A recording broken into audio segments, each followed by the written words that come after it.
Why is social acceptance so important? Does it really matter?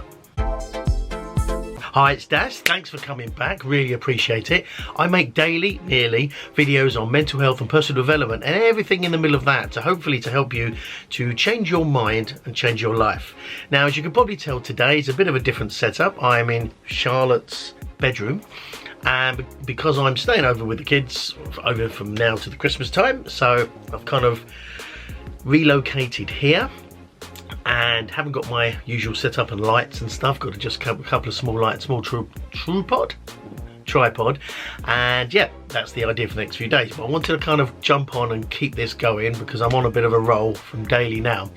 So today I want to talk about social acceptance and why is that so important to us. Now, this kind of comes from some ideas I've had already, but also the fact that last night was our company Christmas party and it was good fun, you know, way too much to drink as normal, as per my last video. It got me sort of thinking of a few kind of interesting things. Now, when it comes to Christmas parties, I suppose, and just parties in general, or social gatherings, it's very easy to want to be sort of accepted as part of that group. And I know this probably goes back to being tribal and how we do want to be part of a thing, and therefore the more similar we are to other people, the better we feel, the more comfortable we feel.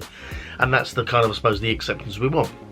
But when it comes to things like Christmas parties and work Christmas parties specifically, you get this situation where a lot of things sort of change. So you kind of have friends and colleagues and you get on well with and all that kind of good groovy stuff throughout the year, and that's all fine.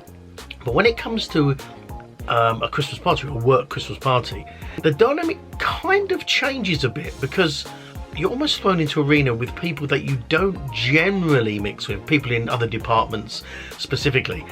And that's where it's interesting because you sort of might know these people slightly or maybe not at all, but then you may be sitting with them eating or chatting to them, drinks or dancing or whatever the situation is, and you're getting to know these people more, and that's cool. That's an amazing thing and that's superb. But because there's that lack of, I suppose, relationship there's almost that want to be accepted again. And so even though they're work colleagues, because you don't know them very well, it's very easy to sort of not put on a front, but sort of almost hype yourself up and sell yourself to the other person, when actually they're no different to the people you mix with on a daily basis.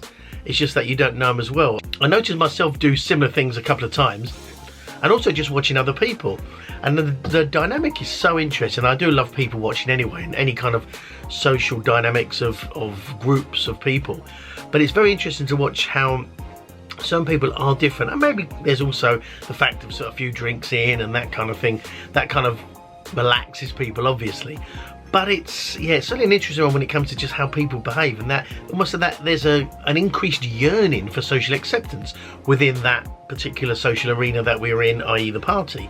And yeah, it's a very interesting one, and one I think it's probably more specific to work events when you are mixing with people you know slightly, rather than just a party of friends kind of thing. But I suppose it's equally similar to like a wedding, where you might know friends of friends of friends of the people who are getting married, but again, there's people there you don't know, and you're mixing with people and socializing people you don't know, and you're kind of thrown together in this kind of created social event. And yet, you know, you want to have fun, you want to get on, but it's quite interesting how we act, and we want that social acceptance, and we sort of hype ourselves up a little bit more. I don't mean like bragging or anything like that, but more so the kind of ideas of when you're talking about, you know, what you do or what particular thing, you know, it's a very natural thing. And I found myself doing it, and I'm watching other people do it, where you sort of, I don't know, you're just kind of increasing your greatness. It's weird, and it's not about being false or anything like that. That's not the point. But you're kind of almost presenting your best self. Put it that way. It's not about exaggerating or lying, but we're sort of not in that normal, comfortable kind of on the sofa selves, we're presenting our best selves, when it's actually in an arena of people that we are around every day and we could be our normal selves. It's really, really strange. And said it was interesting to watch. So let me know in the comments, have you noticed this, a similar thing at Christmas parties for work or weddings and that kind of thing, where it's people thrown together that wouldn't normally mix? And if you do like this video, I've got another one which is basically all about how you can really motivate yourself up for 2020, and I'm going to put that video up here. And yeah, I mean, it's just an interesting dynamic, and I said it's going to be a bit of a short video today just because of logistics, but it was a good party, and I think these things are also important to do and socialize with your colleagues.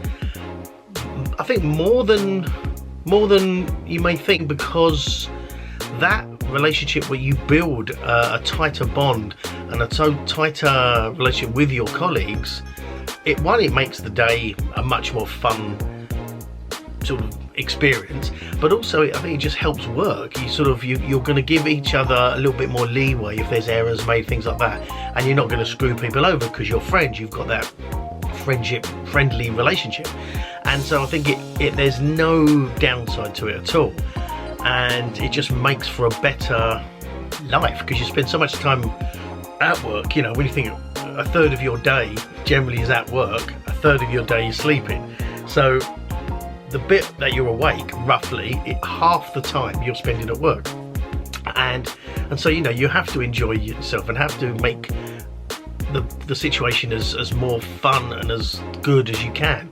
And perhaps not everyone takes it to my degree of hilarity, as people who work with me will know that my jokes are hilarious, always. Apparently they're not.